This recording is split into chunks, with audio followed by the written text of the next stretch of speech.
গত পরশু 21শে সেপ্টেম্বর ছিল আমার ছোট ভাই হিমেলের বার্থডে। আর হিমেলের বার্থডে মানেই হচ্ছে সামথিং ডিফারেন্ট। কেন ডিফারেন্ট এটা যারা যারা আমাকে পার্সোনালি চিনেন কিংবা আমার পেজের ভিডিওগুলো দেখেন তারা বুঝতে পারবেন। এনিওয়ে, তো এবারের বার্থডেতে আনফর্চুনেটলি হিমেল আমাদের সাথে থাকতে পারেনি। ওর পড়াশোনার প্রেশারটা একটু বেশিই ছিল, দ্যাটস ওয়াই ওর লাস্ট উইকে তাড়াতাড়ি ঢাকায় চলে যেতে হয়েছিল। আর সে কারণেই এবারে ওর বার্থডেটা আমরা এইভাবে সেলিব্রেট করছি। ওকে অনলাইনে রেখে তারপর আমরা সবাই কেক কাটাকাটি করব। বাই দ্য ওয়ে, এই কেকটা কিন্তু একদম পিওরলি হোমমেড একটা লেমন ফ্লেভারের কেক। আর কেকটা বানিয়েছিল অনিক আর আয়শা। ওরা নতুন নতুন এক একদিন এক এক ফ্লেভারের ইদানিং ভালোই কেক বানাচ্ছে। তো এরপরে আমরা ক্যান্ডেলগুলো জ্বালিয়ে দিয়ে কেক কাটাকাটির পর্ব শুরু করে ফেলবো। 1 2 3 হিমেল দাঁড়াও, একটু কেকটা তোমার দিকে এগিয়ে দিচ্ছি, তুমি একটু ফু দিয়ে দাও তো ভাইয়া।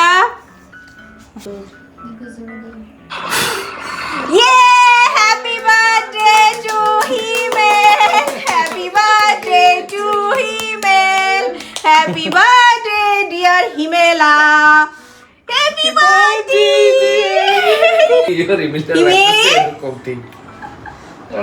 Happy birthday to Himel.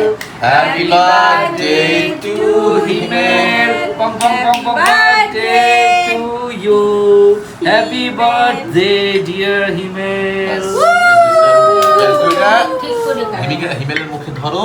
হিমেল তোমার মুখে ধরা হবে এখন। হা করো, হা করো।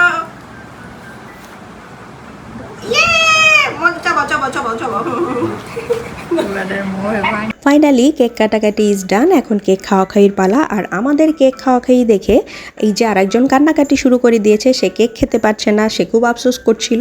দ্যাটস ওয়াই তার কান্নাকাটি বন্ধ করার জন্য তার জন্য কেক নিয়ে যেতে হয়েছিল অ্যান্ড তাকে কেক খাইয়ে শান্ত করা হয়েছিল।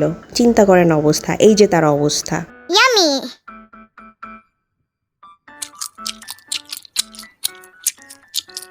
এনিওয়ে, এই ছিল আমাদের অলরাউন্ডার হিমেলের বার্থডের ছোটখাটো আয়োজন। যদিও সে অলরেডি 2 দফা কেক কেটে ফেলেছে তার ফ্রেন্ডসদের সাথে, বাট এটা ছিল লাস্ট পর্ব।